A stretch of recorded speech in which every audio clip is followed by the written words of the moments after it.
नमस्कार. आजची ही बातमी सांगताना खरं तर मन खूप जड झालं आणि शब्दही ओठावर अडखळतात. काही घटना अशा असतात ज्या वाचून किंवा ऐकूनच काळजाचं पाणी पाणी होतं. मध्य प्रदेशातील जबलपूरच्या बरगी धरणामध्ये असंच एक दृश्य दिसलं, ज्याने बचाव कार्यासाठी गेलेल्या जवानांच्याही डोळ्यामध्ये पाणी आलं.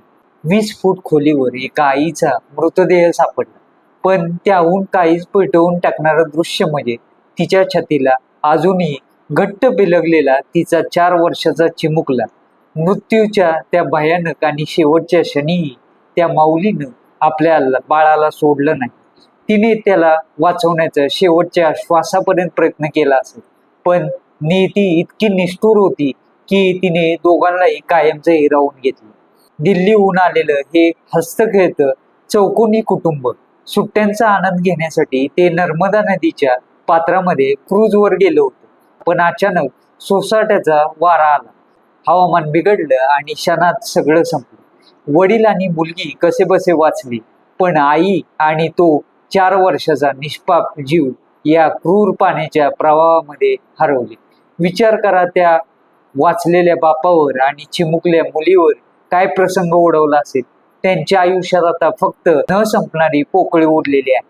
आतापर्यंत 9 निष्पाप जीव या दुर्घटनेत गेले आहे.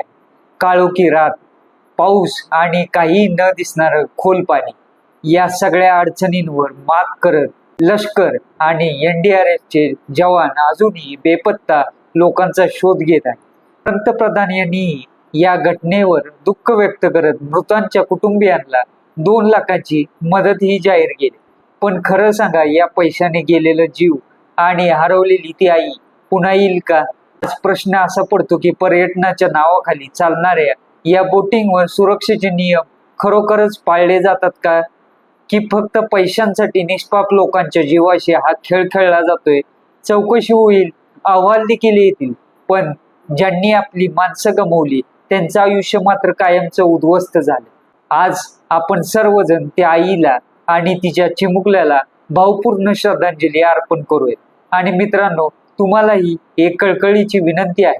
कुटुंबासोबत कुठेही बाहेर जाताना स्वतःच्या आणि आपल्या माणसांच्या सुरक्षेची नेहमी काळजी घ्या. निसर्गापुढे कोणाचंही काही चालत नाही. ईश्वर मृतांच्या आत्म्याला शांती देऊ आणि त्यांच्या कुटुंबाला हे आतंक दुःख पचवण्याची ताकद देऊ. धन्यवाद.